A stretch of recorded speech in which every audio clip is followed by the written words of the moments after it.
हमारे गांव के एक अजीब परंपरा थी। एक लड़की को 3 से 6 भाइयों से शादी करनी पड़ती थी। एक परिवार के सभी भाइयों की शादी केवल एक ही लड़की से कर दी गई। फिर एक दिन मेरी भी शादी हो गई और मैं जैसे ही दुल्हन बन के ससुराल गई तो फिर पहली ही रात कुछ ऐसा हुआ जो मेरे बर्दाश्त से बाहर था। दूसरी रात पति को कमरे में आने से पहले ही मेरा नाम रुचि है। मेरी उम्र अभी 10 साल हुई है और मेरी बहन जो कि मुझसे 2 साल छोटी है और मेरा एक भाई है। हम लोग अपने परिवार में बहुत खुश हैं। मेरे पापा गांव में मजदूरी का काम किया करते थे और उसी से हम लोग का बहुत मुश्किल से गुजारा हो पाता था। मेरी माँ हम दोनों बहनें को स्कूल भेज दिया करती थी और खुद भी खेतों में जाकर पापा के साथ हाथ बटाने लगती थी। और मेरा भाई अभी छोटा था इसलिए स्कूल नहीं जाता था। सिर्फ हम दोनों बहनें ही स्कूल जाया करते थे और स्कूल भी हमारे घर के काफ़ी करीब था इसलिए हमें कोई दिक्कत नहीं होती थी। ऐसे ही करते हम दोनों बहनें की पढ़ाई पूरी हो गई और हम भी घर बैठ गए। एक दिन मेरी सहेली की शादी पक्की हो गई थी और हमें अपनी सहेली की शादी में जाना था। जब मैंने माँ से कहा, माँ मेरी सहेली रीना की शादी है और उसने हमें बुलाया है। जैसे ही मैंने बात माँ से कही, माँ तो चीखते हुए कहने लगी, तुम लोगों को कहीं नहीं जाना है, बस अपने घर पड़ी रहो। मेरी माँ की ऐसी बातें सुनकर तो मैं तंग रह गई। आखिर मेरी माँ मेरी सहेली की शादी में क्यों नहीं जाने देती थी? आखिर क्या वजह हो सकती थी जो हमें शादी में नहीं जाने देना चाहती थी? शादी में तो सबका मन होता है, लेकिन मेरी माँ बहुत ही सख्ती से मना कर रही थी और हमें शादी में नहीं जाने दिया। और मैं उदास होकर अपनी माँ की बात मानकर बैठ गई और शादी में नहीं गई। लेकिन मेरी माँ जिस तरीके से चीखती हुई कह रही थी, कुछ तो वजह थी जो मेरी माँ छुपा रही थी। जब तक हम लोग छोटे थे तब तक तो माँ हमें नहीं रोकती थी हम घर से बाहर ना जाए, लेकिन आज पहली बार इतना गुस्सा के साथ कह रही थी। आज से पहले तो इतना गुस्सा नहीं की थी। फिर मैं अपनी माँ को कहने लगी, माँ मैं अपनी सहेली की शादी में नहीं जाऊँगी, आप टेंशन ना लें। उसके बाद शाम का खाना खाकर हम लोग अपने अपने जगह पर लेट गए और मैं बस यही सोच रही थी कि आज तो मेरी सहेली की शादी है और मैं शादी में नहीं जा सकी। एक ही तो मेरी सहेली थी, उससे भी नहीं मिल सकी। यह सब सोचते सोचते पता नहीं कब मुझे नींद लग गई। जब सुबह आँख खुली तो मेरी माँ मेरे पास आई और कहने लगी, देखो बेटी, तुम दोनों बहनें अब जवान हो गई हो, ज़्यादा घूमना फिरना कुछ ठीक नहीं होगा। अपने घर पर ही रहोगे तो बहुत अच्छा रहेगा, अपने घर पर रहोगे तो कोई कुछ नहीं कह पाएगा। अब मैं अपनी बेटियों को कैसे बताऊं कि इस गांव का एक अजीब प्रथा है जो मैं अपनी बेटी को इस प्रथा से दूर रखना चाहती हूँ। जब हम दूसरे शहर से इस गांव में रहने के लिए आए थे तब तो हमें इस गांव की परंपरा नहीं पता थी कि इस गांव की लड़कियों के साथ कुछ अजीबो गरीबो किस्म का रस्म होता है। जब मैं पहली बार इस गांव की शादी में गई थी और जो मैंने शादी के दिन देखा उसे देखते ही मेरी तो रूह कांप गई। आखिर ये कैसे हो सकता है? इस गांव के लोग अपनी बेटियों के साथ ऐसा कैसे कर सकते हैं? मैंने तो कभी सपने में भी नहीं सोचा था। अब तो मैं बहुत ज़्यादा परेशान रहने लगी थी। बस मेरे मन में एक ही ख्याल आ रहा था कि हमें इस गांव में नहीं रहना चाहिए था। अगर हम पहले से पता होता कि इस गांव में इस तरीके से लड़कियों के साथ जास्ती की जाती है तो मैं अपनी बेटियों को इस गांव में लेकर हरगिज़ नहीं आती। अब तो मेरा दिल बैठा जा रहा था। मेरी भी बेटी अब जवान हो गई थी। बस मुझे यही सोच सताती रहती थी जब मैं अपने पति को कहती कि अब हमें इस गांव को छोड़ देना चाहिए क्योंकि अब हमारी बेटियां जवान हो गई है, अब हमें इनकी भी शादी करनी होगी। लेकिन हम मजबूर थे। इस गांव से हम आखिर जाते तो जाते कहाँ? मेरी 2 बेटी जवान हो चुकी थी और उन्हें लेकर दूसरी जगह जाना बहुत मुश्किल था। बस यही वजह थी कि मैं अपनी बेटियों को किसी के शादी में नहीं जाने देती थी। बस मुझे यह टेंशन हमेशा रहता कि आखिर कब तक मैं अपनी बेटियों को इस घर में बंद करके रखूँगी। अभी तो फ़िलहाल मैंने अपनी बेटियों को बस यह कहकर समझा दिया था कि तुम लोग जवान हो गई हो, अब अपने घर पर ही रहा करो, क्योंकि मैं नहीं चाहती कि मेरी बेटियों को इस गाँव के कोई भी रीति रिवाज पता चले। ऐसे ही करते करते कुछ दिन बीत गए। फिर एक दिन हमारे पड़ोसन की बेटी की शादी थी और वह लोग हमें पूरे घर में निमंत्रण दे रखे थे। अब मैं पूरी तरीके से घबराने लगी कि अब मैं क्या करूं। मेरी बेटी मेरे पास आई और कहने लगी, माँ आज तो हम लोग अपने पड़ोसन के शादी में जाएंगे ना। अपनी बेटी की मुंह से ऐसी बातें सुनकर मुझे बहुत गुस्सा आया और मैं गुस्से में आकर उसे एक चाटा जमा दी। फिर मेरी बेटी रोते हुए कमरे में चली गई। अब मुझे कुछ समझ में नहीं आ रहा था कि मैं अब क्या करूं, अपनी बेटियों को कैसे बचाऊं, कैसे मना करूं कि तुम लोग को शादी में नहीं जाना है। जब मैं अपनी बेटी के कमरे में गई तो वह रो रही थी। फिर मैं अपनी बेटी को समझाते हुए कहने लगी कि बेटी तुम लोग तैयार हो जाओ, आज हम अपने पड़ोसन की शादी में जाएंगे।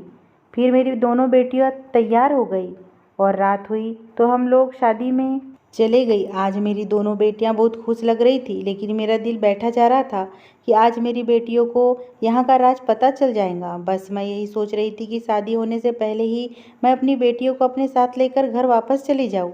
हम लोग खाना खा चुके थे और फिर मैं अपनी बेटियों को कहने लगी, बेटी अब हम लोगों को घर चलना होगा। लेकिन मेरी बड़ी बेटी कहने लगी, माँ अभी थोड़ी देर और रुकिए, अभी हम लोगों को शादी भी देखना है। जब शादी देख लेंगे उसके बाद ही घर जाएंगे। हमारे बगल में एक पड़ोस वाली आंटी खड़ी थी, वह भी कहने लगी, हाँ सुनीता रुको, अभी शादी देख लो उसके बाद ही घर जाना। अब मैं पूरे तरीके से फंस चुकी थी। अब हार मानकर हमें शादी में रुकना ही पड़ा। मेरी बेटी बहुत खुश लग रही थी और जैसे ही बारात आई और दुल्हन मंडप में गई, उसके बाद जो हुआ, मेरी बेटी चीखने ही वाली थी। मैं जल्दी से अपना हाथ उसके मुंह पर रख दिया और उसका हाथ पकड़कर घर ले आई। और मेरी बेटी पूछने लगी, माँ ये कैसे हो सकता है, एक लड़की की शादी 3 लोगों के साथ। अब तो मेरा दिल बहुत घबराने लगा था, आखिर ये सब कैसे हो सकता है, कोई अपनी बेटी को कैसे 3 मर्दों को दे सकता है, ये कैसी परंपरा थी इस गांव में। मैं तो कभी भी इस गांव में शादी नहीं करूंगी। मेरी बेटी के मुंह से ऐसी बातें सुनकर मैं बहुत ज़्यादा घबराने लगी थी। मेरे मन में यह ख्याल आ रहा था कि मैं अपने पूरे परिवार के साथ इस गांव को छोड़कर कहीं चली जाऊं। रुचि तुम टेंशन मत लो, आज तुम्हारे पिताजी आएंगे तो मैं उनसे बात करके हम सारे लोग यह गांव छोड़कर चले जाएंगे। मेरी बेटी एकदम से बोल पड़ी, हाँ माँ आप ठीक कह रही हो, हम इस गांव में नहीं रह सकते, हमें यह गांव छोड़कर चले जाना चाहिए। हम लोग थोड़ी देर आराम करने लगे। जैसे ही पिताजी घर आए मेरी माँ कहने लगी, हम लोग इस गांव में नहीं रह सकते, मेरी दोनों बेटियां इस गांव में सुरक्षित नहीं हैं, हम लोग यह गांव छोड़कर चले जाएंगे। मेरे पिताजी एकदम से चीखते हुए कहने लगे कि नहीं नहीं, हम लोग यह गांव छोड़कर नहीं जा सकते। अगर हम लोग यह गांव छोड़कर जाएंगे तो आखिर कहाँ जाएंगे, हम लोग का रहने का कोई ठिकाना भी नहीं है। मेरी दोनों बिटियां जवान हो चुकी है और मैं इन लोगों को लेकर सड़कों पर घूमता फिरूंगा, ऐसा नहीं हो सकता। मेरी बेटियां यहाँ पर सुरक्षित है। फिर इसी तरीके से हम लोग अपने घर पे रहने लगे। हम दोनों बहनें घर से बाहर नहीं जाते थे और जो मेरे पिताजी मजदूरी करके हम लोगों का ऐसे ही गुजारा चल रहा था। एक दिन मेरे पापा को अचानक से तबीयत खराब हो गई और उन्हें अस्पताल में लेकर जाना पड़ा। और जैसे ही हम लोग अस्पताल में लेकर गए, डॉक्टर साहब कहने लगे, उनकी तबीयत तो बहुत सीरियस है, इनको अभी एडमिट करना पड़ेगा, तुम लोग 10,000 रुपये जमा कर दो। अब तो हम लोगों के पास इतना ज़्यादा पैसा भी नहीं था कि हम अपने पिताजी का इलाज करवा सके। अब तो हम लोग सर पर हाथ रख कर बैठ गए। अचानक से एक औरत हमारे पास आई और कहने लगी कि अगर तुम अपनी बेटी की शादी मेरे बेटे से कर दो तो हम उसके बदले तुम्हें 10,000 देने के लिए तैयार है। अब तो मेरी माँ एकदम से खड़ी हो गई और चीखते हुए कहने लगी, हमें तुम्हारे पैसे नहीं चाहिए, तुम चली जाओ यहाँ से, हमें तुम्हारे बेटों से शादी नहीं करनी। अब तो यह औरत भी जाने लगी थी। अब तो मैं सोच में पड़ गई, करूँ तो क्या करूँ। अगर मेरे पिताजी का इलाज नहीं हुआ तो वह जान से हाथ धो बैठेंगे। अब तो मेरा सर चकराने लगा था। मैं एकदम से खड़ी हुई और उस औरत के पास चली गई। कहने लगी कि आंटी रुक जाइए, आप हमें 10,000 रुपये दे दीजिए, हम आपके बेटे से शादी करने के लिए तैयार है, आप हमारे घर कल आ जाइए। वह औरत अपने पर्स से पैसे निकाल कर देती है। मैं वह पैसा लेकर डॉक्टर के पास चली गई और मेरे पिताजी की जान बच गई। हम लोग अपने घर आ गए। अब तो मेरी माँ अपना सर पकड़कर बैठ गई। मैंने अपनी माँ को समझाते हुए कहने लगी, माँ अगर मेरी कुर्बानी से मेरे पिताजी की जान बच जाती है तो उसमें सोचने वाली कौन सी बात है। आप फिक्र ना करें, मैं खुद को संभाल लूँगी। अभी हम लोग यही बातें कर रहे थे, अचानक से औरत हमारे घर आ गई और दरवाज़ा खटखटाने लगी। मेरी छोटी बहन जाकर दरवाज़ा खोल दी और वह औरत हमारे घर में दाखिल हुई और कहने लगी कि आज से 10 दिन बाद हम तुम्हारे घर बारात लेकर आ जाएंगे, अपनी बेटी को दुल्हन बनाकर तैयार रखना। यह बात कहकर और वह एक मिठाई का डिब्बा रखकर वह औरत चली गई। और जैसे ही 10 दिन बीत गए, मैं दुल्हन बनी बैठी थी और हमारे घर बारात भी आ गई। और जैसे ही मैं मंडप में बैठी, मेरे बगल में 3 दूल्हे भी बैठ गए और तीनों के साथ मेरी शादी हो गई और मैं अपने ससुराल चली आई। अब तो मेरा दिल बैठा जा रहा था, ऐसा लग रहा था जैसे मेरा सर फट जाएगा। अब तो पता नहीं मेरे साथ क्या होने वाला था। अब मैं अपने कमरे में जाकर बैठ गई। सबसे पहले बड़ा भाई आया और अपनी इच्छा पूरा करके चला गया। थोड़ी ही देर सबसे छोटा वाला भाई आया, अभी बिना कुछ कहे अपनी मनमानी करके चला गया। अब तो मेरी हालत बहुत ख़राब होने लगी थी। ऐसा लग रहा था जैसे धरती फट जाएगी और मैं उसमें समा जाऊंगी। अब मेरे बर्दाश्त से बाहर था, लेकिन अब मैं कर भी क्या सकती थी। थोड़ी ही देर बाद दूसरे नंबर वाला भाई आया और आकर मेरे पास बैठ गया। उसने सबसे पहले मुझे दूसरे नंबर भाई का रवैया बहुत ही अच्छा लगने लगा, क्योंकि उसने अपने बारे में नहीं सोचा, सिर्फ मेरे लिए ही सोचा। उसके दो जो और भाई थे, बड़ा और छोटा, उसने तो सिर्फ अपनी इच्छा ही पूरी की, मेरे बारे में एक बार भी नहीं सोचा। लेकिन दूसरे नंबर वाला भाई मेरे बारे में ही सोचा, मेरी खिदमत किया और चला गया। अब तो यह सब रोज़ का ही हो गया था। मेरे साथ जानवरों जैसे बर्ताव होता था, लेकिन मैं सब कुछ बर्दाश्त करके रह रही थी। मैं तो अपने दुख किसी को भी नहीं बता सकती थी। अगर मैं अपनी माँ को बताती तो खामोखा परेशान हो जाती, और मैं अपनी सास से कुछ कह भी नहीं सकती थी, क्योंकि वह तो खुद ही 3 मर्दों के बीच में थी। अब मैं इसी तरीके से अपना जीवन गुजार रही थी। अब तो मेरे साथ यह सब कुछ रोज़ का ही होना हो गया था। लेकिन मेरे तीनों पतियों में से जो दूसरे नंबर के थे, वो कभी भी मेरे साथ कुछ भी ज़ोर ज़बरदस्ती करने की कोशिश नहीं करते थे। इसलिए मुझे अपने दूसरे नंबर के पति से धीरे धीरे मोहब्बत होने लगी थी। अब तो मैं अपना दुख सुख हर एक बात दूसरे नंबर के पति से ही कहती थी। और जो बड़ा और छोटा पति थे, वह लोग यह सब देखकर हैरान रह गए थे, क्योंकि मैं उन लोगों से अब दूरी बनाने लगी थी। हर एक चीज़ की देखभाल सिर्फ मैं दूसरे नंबर के पति की ही करती थी। ऐसे ही करते करते कुछ दिन वक्त गुजर गया और मैं 2 पतियों से दूरी बना ली और एक के पास ज़्यादा रहने लगी। इस वजह से वह दोनों मेरे साथ ज़्यादा जुल्म करने लगे। फिर एक दिन अचानक से मेरे मायके से कॉल आ गया और वह लोग मुझे बुलाने लगे कि तुम्हारी बहन की शादी है, तुम कुछ दिन के लिए हमारे घर रहने के लिए आ जाओ। फिर मेरे दोनों पति कहने लगे, तुम कहीं नहीं जाऊंगी, तुम यहीं पर रहूंगी। लेकिन मेरी सास और दूसरे नंबर के पति कहने लगे, तुम जो कुछ दिन के लिए अपने मायके चली जाओ।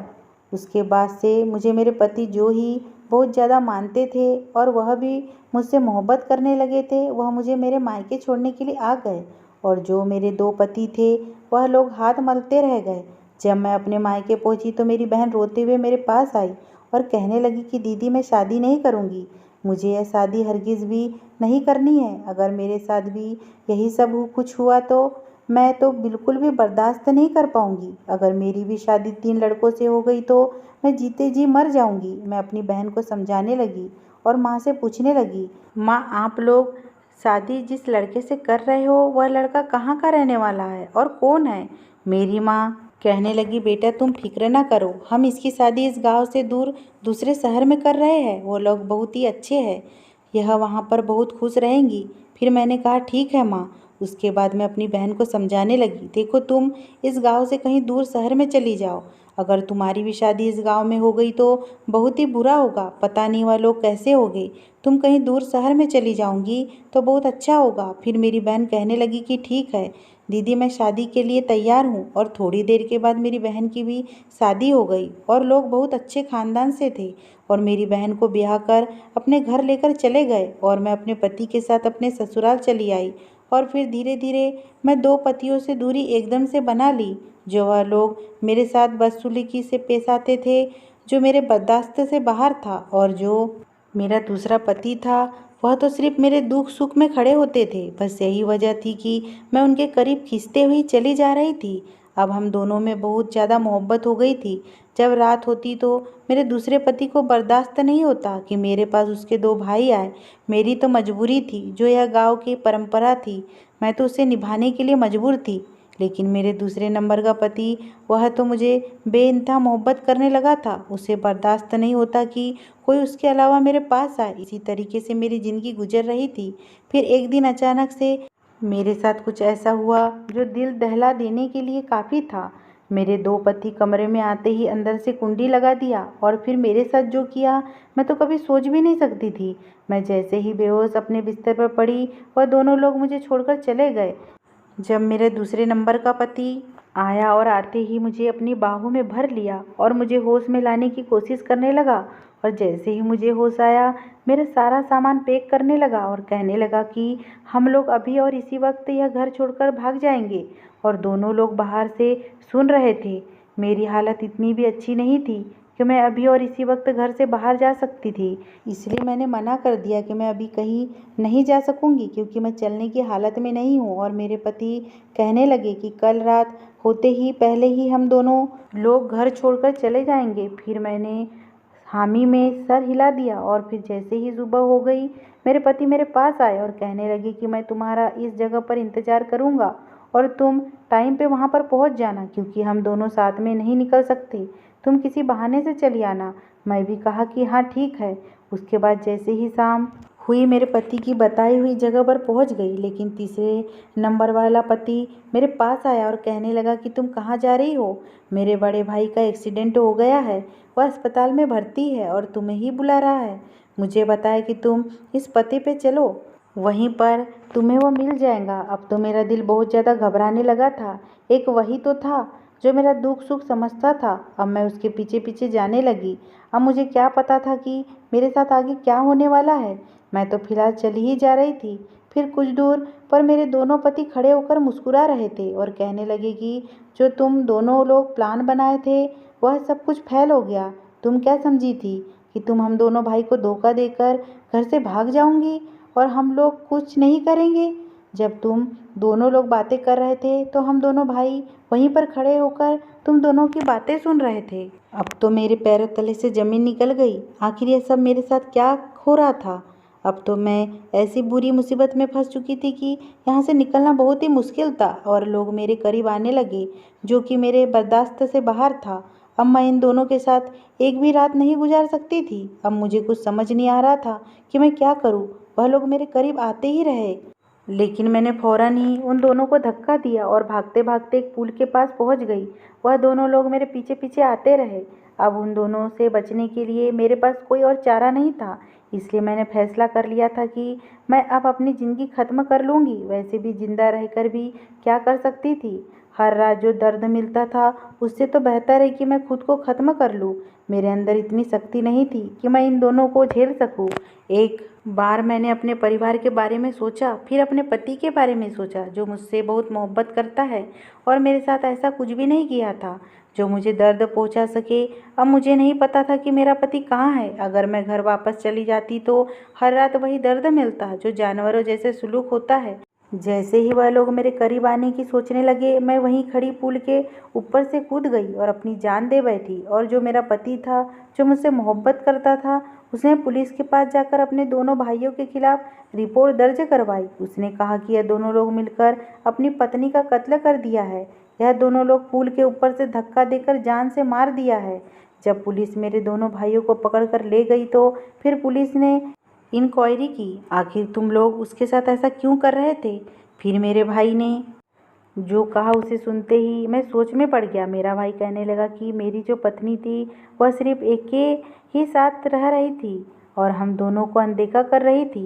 बस हम लोगों को बर्दाश्त नहीं हुआ और जैसे ही पता चला कि ये दोनों लोग घर छोड़कर भागने वाले हैं, हम दोनों भाई मिलकर प्लान बनाए कि अगर हम दोनों की नहीं होगी तो मेरे भाई की भी नहीं होगी। बस इसलिए उसे धोखे से बुलाकर हम लोगों ने कहीं सुनसान जगह पर लेकर गए और उसके साथ जैसे ही जोर ज़बरदस्ती करने की कोशिश की, फ़ौरन यहाँ से भाग गई और पुल के ऊपर से कूदकर अपनी जान दे दी। हमने बिल्कुल भी उसकी जान लेने की कोशिश नहीं की थी।